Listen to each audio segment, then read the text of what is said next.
Olá, meu nome é Maísa Batalha Mendonça de Lima, sou estudante do mestrado profissional em Educação Física pelo Polo da Universidade Federal do Amazonas. O mapa conceitual apresentado faz parte da disciplina Problemáticas de Educação Física, que tem por objetivo sistematizar os conhecimentos realizados por meio das discussões no decorrer da referida disciplina. No primeiro fórum, o eixo discutido foi a atuação docente, baseada no texto de Fernando Gonçalves. A atuação docente ela pode ser categorizada em três grandes características, que são a atuação tradicional, o abandono do trabalho docente e práticas inovadoras. As práticas tradicionais, chamada ou mesmo a atuação tradicional, elas são entendidas como uma forma de trabalho que tem como centralidade o ensino dos esportes, oriundas do modelo esportivista aproximadamente na década de 70. Na perspectiva do esporte de rendimento, ela é predominantemente excludente, predomina o esporte, a técnica e o alto rendimento, visando sempre o desenvolvimento da aptidão física, e as práticas mais comuns são sustentadas no meio acadêmico, são aquelas que o aluno tem que ganhar medalhas, ganhar campeonatos e apresentar um alto rendimento. A característica do abandono do trabalho docente, ela não tem intencionalidade alguma. Apesar das atuações marcadas pela educação física no decorrer dos anos, ainda assim predominam as atuações docentes como o abandono do trabalho docente, o desinvestimento pedagógico. Parecem hoje ser ainda muito comuns, pois nessas situações ocorre a falta de intervenção do professor durante a aula, pois elas se expressam da seguinte forma: como os alunos podem escolher as atividades que querem praticar, o conteúdo a ser ensinado naquele dia. Em geral, normalmente levam-se em consideração os meninos para um lado e as meninas para o outro, dividindo-se assim a turma. Neste mesmo momento, também predominam a questão do quarteto fantástico, os esportes mais comuns na escola, que são o basquetebol, o voleibol, o futsal e o handebol. Outra característica bem marcante são os alunos que não desejam praticar as aulas, eles ficam tranquilamente sentados, eles são dispensados, ficam sentados e por muitas vezes não participam da aula. Neste momento também não havendo nenhuma intervenção por parte do professor. Os meninos normalmente costumam ser muito mais ativos que as meninas e neste momento acabam excluindo as meninas das práticas mais comuns, né? Os mais habilidosos têm a oportunidade de escolherem os times, há um desinvestimento pedagógico por parte do professor, seja pela falta de material ou seja pela questão, falta de apoio da escola, bem como também a repetição de conteúdo no decorrer dos anos. E em casos mais extremos, o professor se ausentar da aula, deixando os alunos à vontade para praticarem o que quiserem. E uma outra característica bem marcante que vem surgindo no decorrer dos anos são as práticas inovadoras, que surgiu junto com o movimento renovador. Esse tipo de atuação caracteriza o professor trazendo práticas novas, trazendo uma diversidade de conteúdo e fazendo com que os alunos presenciem e aproveitem a cultura corporal do movimento. A prática do abandono docente também acarreta as dimensões de análise que podem ser motivadas pelo processo de transformação da área, as condições de trabalho, a cultura escolar e sua relação com a disciplina e as disposições do professor.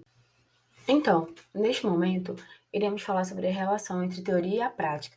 Neste fórum foi discutido o assunto o rola-bola e a renovação pedagógica, que está centrado no como fazer e por que fazer. A educação física, por anos, ela colecionou uma série de críticas sobre sua atuação na escola. Entre elas está o caráter recreativo, descompromissado e alienante do profissional. E muito comum a sua redução à prática esportiva, né? No entanto, os alunos mais aptos são aqueles que mais sobressaem, e os demais alunos eles são ignorados no decorrer da aula, pois baseia-se principalmente no modelo esportivista, que é a atuação tradicional. O professor que se baseia no modelo esportivista, ele centra o seu ensinar principalmente no fazer, no como fazer. E essa abordagem, essa atuação tradicional, ela é quase exclusivamente esportivista, ela é excludente, ela seleciona os melhores, ignorando aqueles que são menos aptos. E está intimamente ligado ao Quarteto Fantástico, que são os esportes voleibol, futebol, basquetebol e handebol, que são os esportes mais comuns e mais queridos pelos alunos, né? No transcurso da história da educação física, muito se priorizou esta parte sobre como fazer, né? E com o decorrer dos anos, muito vem se falando sobre a dimensão conceitual do porquê saber fazer, né? E isso vem surgindo com as práticas inovadoras, que está centrado principalmente no ensinar sobre o fazer, que provoca mudanças na educação física escolar. Mas ainda assim, há uma resistência muito grande por parte dos alunos, pois a maioria deles está é, enraizado a questão do jogar bola, do esporte, do fazer, só como fazer e não do porquê saber fazer, né? Mas estas práticas inovadoras, elas estão legitimadas na legislação, através da diversidade de práticas corporais e também através fundamentadas na legislação, como a LDB, o PCN, o ABNCC e as diretrizes, que são os aspectos legais da educação física. Essa discussão, ela vem acontecendo há muitos e muitos anos.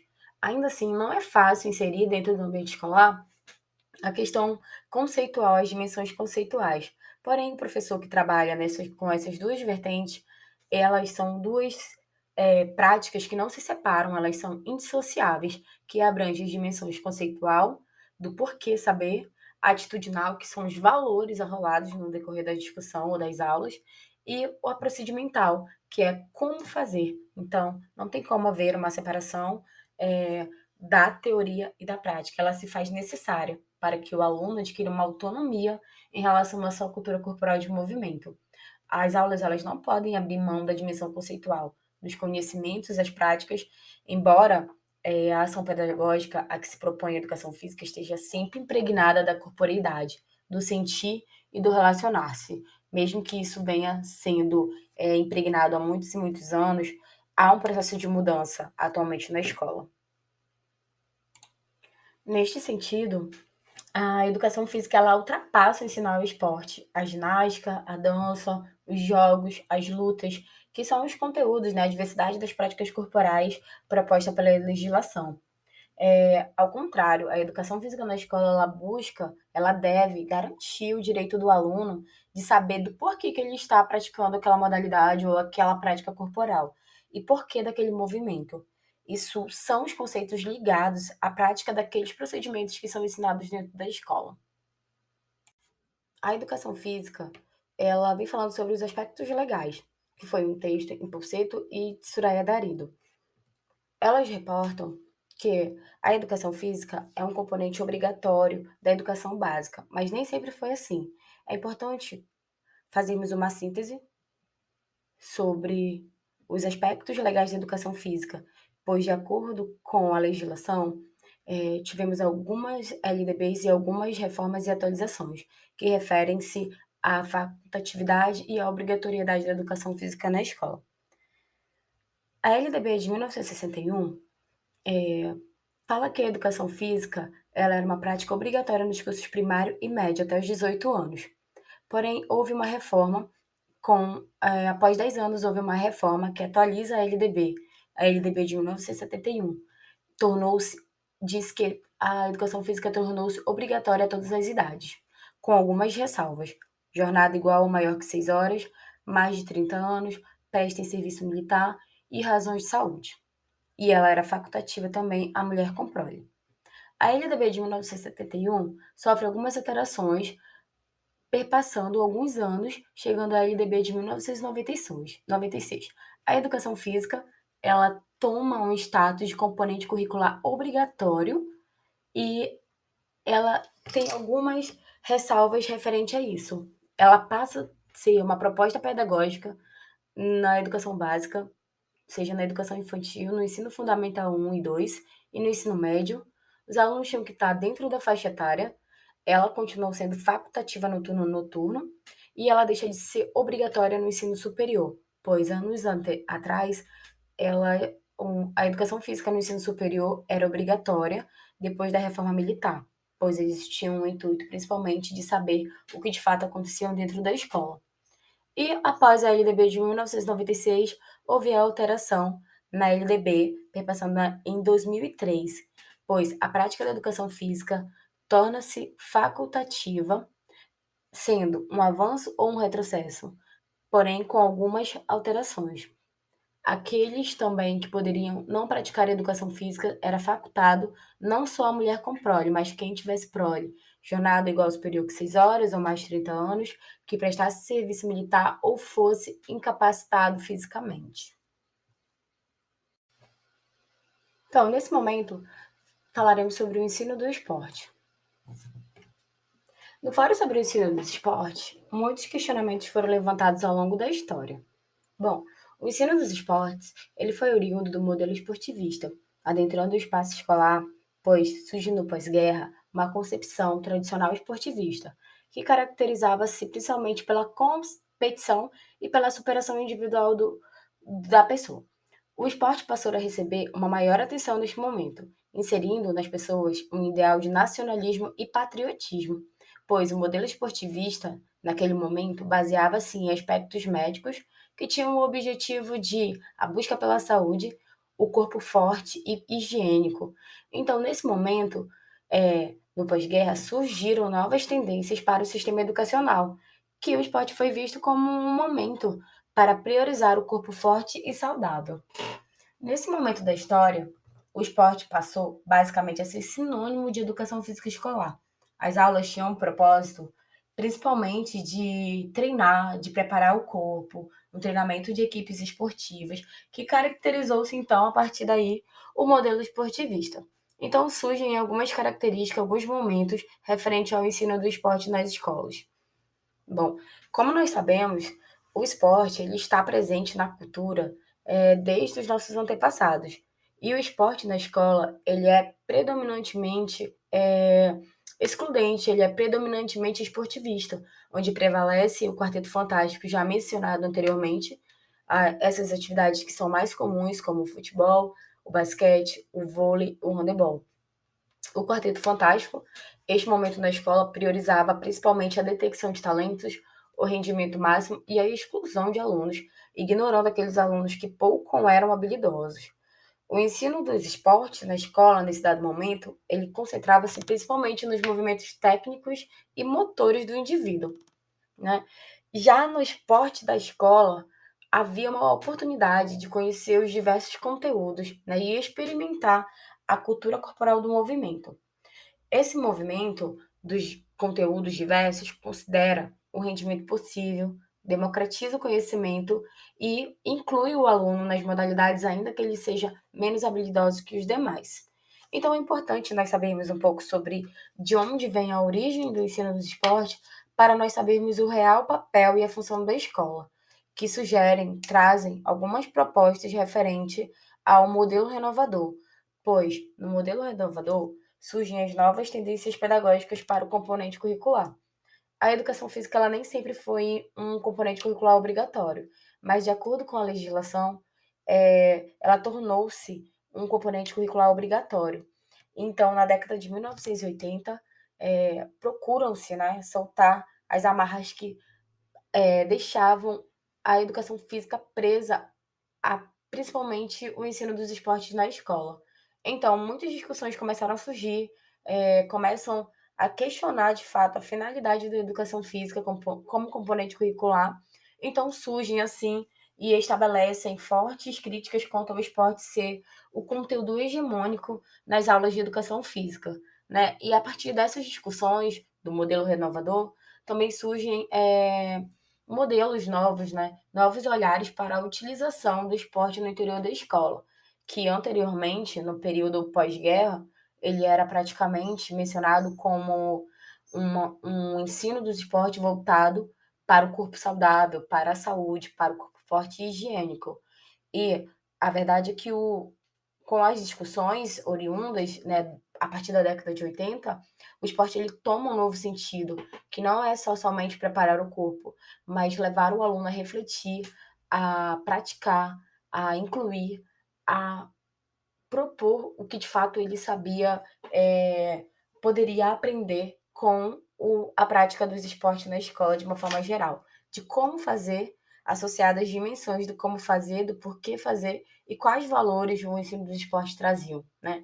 Então, atualmente, a educação física, ela vem mudando com o decorrer do ensino dos esportes e ela traz algumas propostas, que são a aprendizagem cooperativa, o futebol calerreiro, o Sport Education e a pedagogia do esporte.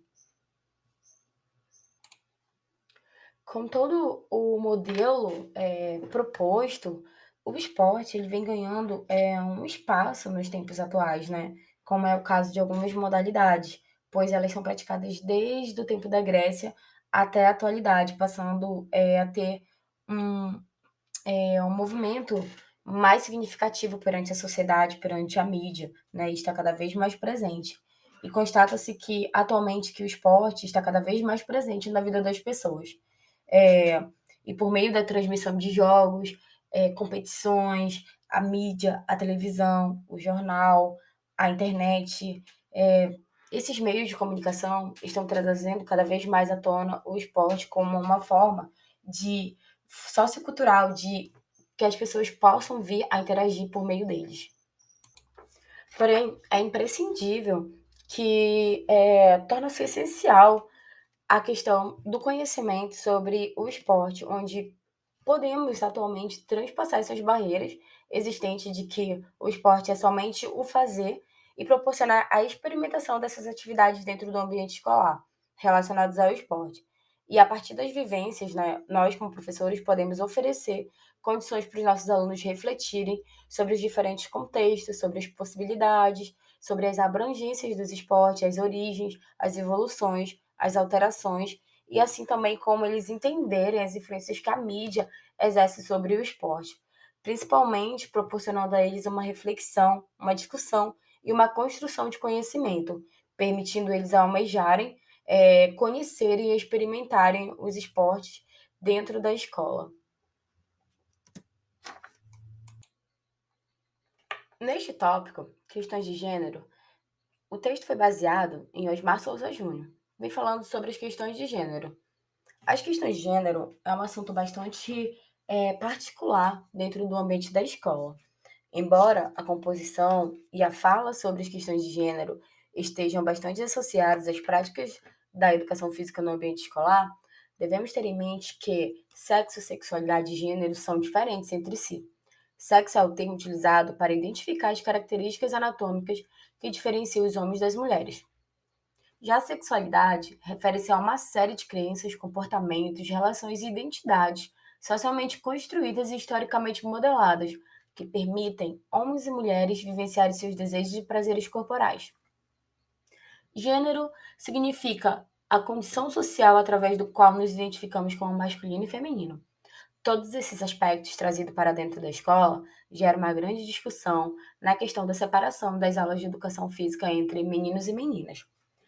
Sabemos que não há como negar as diferenças biológicas existentes entre os sexos, cabendo a ressalva de que há diferenças tão mais ou tão menos acentuadas. Sabemos que meninos e meninas são diferentes entre si. As aulas mistas, elas têm o embasamento na legislação de 1990, aproximadamente na década de, ou aproximadamente em 96, na LDB. A composição das turmas de aulas mistas é uma prática consolidada e ela deve acontecer dentro do ambiente escolar, não havendo uma separação de gênero, de sexo, meninos e meninas. Ministrar aulas para as turmas formadas para meninos e meninas não tem sido uma prática consensual atualmente dentro do ambiente das escolas, pois muito ainda vemos essa separação de meninas para um lado e meninos para o outro, como se ambos não pudessem fazer uma prática corporal juntos. Nesse sentido, esse é um dos grandes desafios enfrentados pelos professores hoje de educação física em sua prática docente. A gente pode perceber que essa prática docente ela ainda é muito adotada atualmente. E devemos tomar uma postura referente à questão de meninos e meninas, porque ainda muitos se perguntam sobre por que meninos para um lado e meninos para o outro. E muitas vezes sabemos as dificuldades encontradas em trabalhar essas questões de gênero dentro da escola, mas ao mesmo tempo nós como professores temos a tomada de decisão de fazer essa tomada de atividades, durante as atividades, e parar a aula para mencionar sobre isso. Bom,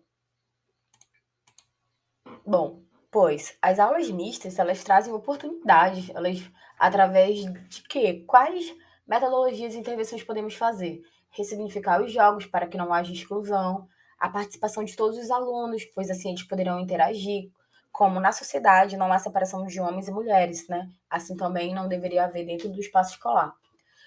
Solução de problemas, ao mesmo tempo que eles têm que interagir juntos, então eles vão solucionar os problemas que aparecerem, vão solucionar juntos e favorecer o protagonismo dos alunos, onde eles mesmos possam ser os protagonistas das aulas e eles mesmos poderem fazer essa solução de problemas. As aulas mistas, elas provocam esse tipo de oportunidade. Por isso é de grande valia nós tentarmos utilizar e implementar, né, durante as nossas aulas. Um outro tópico bastante discutido neste fórum foi as aulas separadas, que visavam o desempenho esportivo, trazem experiências negativas principalmente para as meninas, pois os meninos acabam por praticar as modalidades mais comuns dentro do ambiente escolar, principalmente o futebol, onde as meninas acabam por não terem uma oportunização, muitas vezes por não quererem, por não saberem jogar, e muitas vezes por não acharem interessante o futebol, mas por uma falta de oportunidades, né? E essas experiências negativas acabam gerando diferenças construídas socialmente dentro do ambiente escolar, que são levadas para a vida adulta, inerentemente. Essas diferenças construídas socialmente, elas podem ter uma intervenção da praxis pedagógica do professor. E essa praxis pedagógica do professor está diretamente ligada ao conteúdo que nós estamos discutindo sobre as questões de gênero. Nós, como professores, devemos intervir de forma ímpar na questão da participação de todos. Nosso próximo tópico fala sobre disciplina e afastamento.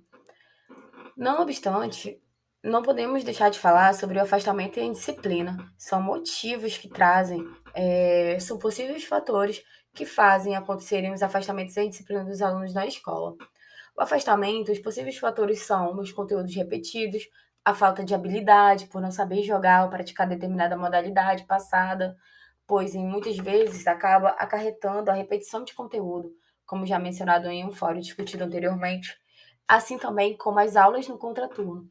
Ainda que não tenhamos visto na legislação que em base às aulas no contraturno, isso é uma grande dificuldade para o aluno estar em dois momentos no mesmo dia no ambiente escolar, ocasionado pelas questões financeiras, de locomoção, entre outros fatores. Uma das soluções que nós podemos trazer para este tópico de discussão sobre o afastamento é a diversificação dos conteúdos e as práticas corporais, proporcionar para os nossos alunos outras práticas corporais que não sejam os esportes em si. Também, através da intervenção, evitar a segregação entre meninos e meninas, ou menos habilidosos, instruir a participação de todos, não deixar que o mais habilidoso escolha o time, assim abnegando aqueles que têm menos aptidão para o jogo ou para a modalidade em si. E assim também como as metodologias ativas, onde o aluno é o protagonista do ensino e aprendizagem. Os motivos de indisciplina acontecem por algumas razões. Podem ser o contexto familiar ou social que o aluno está inserido, muito influencia a sua indisciplina dentro do ambiente escolar, achando que pode fazer tudo ou que não haverá consequências sobre os seus próprios atos. Os problemas ocasionados dentro do próprio ambiente escolar, dependendo do contexto que a escola está inserida, há muitos problemas que podem ser resolvidos diante da intervenção e do papel do professor e as dificuldades em respeitar as regras, né? Isso também está rolado dentro do contexto familiar, pois na escola nós ensinamos, além de ensinar, nós também temos o papel de educar, né? E o professor de educação física, o profissional como um todo, o profissional da educação, ele tem um grande papel é, perante a estas problemáticas existentes dentro da escola, que é o trabalho colaborativo entre escola, professor e família e elas estão diretamente ligadas às práticas docentes, né? Como discutidas no texto 1. Ou seja, trazemos as propostas de diversificar as práticas corporais por meio de conteúdos, danças, ginásticas, esportes, lutas, esportes de aventuras, jogos e brincadeiras, associados principalmente às dimensões conceituais, atitudinais e procedimentais. Neste momento, nós, como professores, temos um grande papel a exercer sobre essas situações que acontecem dentro da escola. E a outra proposta do trabalho colaborativo são as situações-tarefas, reuniões, trabalhar temas transversais que são baseados nos aspectos legais da educação física, nos PCNs, LDB e diretrizes, e também assim uma intervenção sistematizada dentro do ambiente escolar, para que haja uma diminuição de indisciplina e afastamento dos alunos nas aulas de educação física. E o último tópico discutido no decorrer da disciplina Problemáticas da Educação Física está os temas geradores, pois, de acordo com Gadot, 1991, ela perpassa algumas etapas do processo de ensino-aprendizagem. A primeira etapa, ela está associada à investigação do contexto dos alunos, onde os alunos estão inseridos e quais problemáticas a gente pode visualizar com este levantamento, com essa investigação através do levantamento de temas e palavras de grande relevância na vida dos educandos. A segunda etapa está referente à escolha do tema gerador, através da situação real do aluno, uma codificação de informação que será decodificada através das situações limites que o aluno passa, pois demarca um ponto mais crítico do diálogo problematizador, pois permite, através dessas situações limites, concretizar através da realidade vivida para alcançar um nível mais crítico de conhecimento dessa realidade ligados diretamente à prática docente, de que forma que o professor vai intervir na questão da realidade vivida do aluno e de que forma eles poderão alcançar esse conhecimento mais crítico dessa realidade. E a última etapa, a problematização, que está ligada diretamente à praxis delineada da ação, reflexão, à ação. Como ela deve acontecer? Através do protagonismo do aluno. Desse modo, é possível observar que o trabalho com temas geradores ele parte do princípio da prática permeada de reflexão. Traz para a escola o momento do aluno refletir sobre a sua realidade vivida, para que assim ele consiga alcançar um nível mais crítico dessa realidade, né? Pois há uma união harmônica entre os conhecimentos construídos pela humanidade e sua releitura para a compreensão de situações peculiares que envolvem a realidade local, ou seja, para contribuir para que ele reconheça a importância dos aprendizados que ele vai ter que ele vai ter na escola, né? E os métodos de ensino com o uso de temas geradores são trabalhados ao oposto dos métodos tradicionais, ou seja, ele dá uma autonomia para o aluno, há uma ação, há uma reflexão sobre a ação, para que o aluno consiga perceber e para que ele também consiga fazer uma crítica sobre a realidade que está inserido. O ensino por meio dos temas geradores também poderá ajudar o professor, auxiliar o professor nas diferentes disciplinas que ele pode lecionar, não somente na educação física, mas também considerando as áreas do saber em que os professores estão inseridos dentro da escola, né? Trazendo assim, fazendo-se assim uma estratégia para que possamos trabalhar dentro do ambiente escolar com os alunos, com o contexto que os alunos estão inseridos. Diante do exposto, este foi o meu tema, meu mapa conceitual. Desde já agradeço a disciplina e trago a reflexão de que, a partir das problemáticas da educação física, podemos fazer um novo ensaio, uma nova reflexão sobre as perspectivas que temos para a educação física e sobre as mudanças que podem ocorrer ainda sobre ela.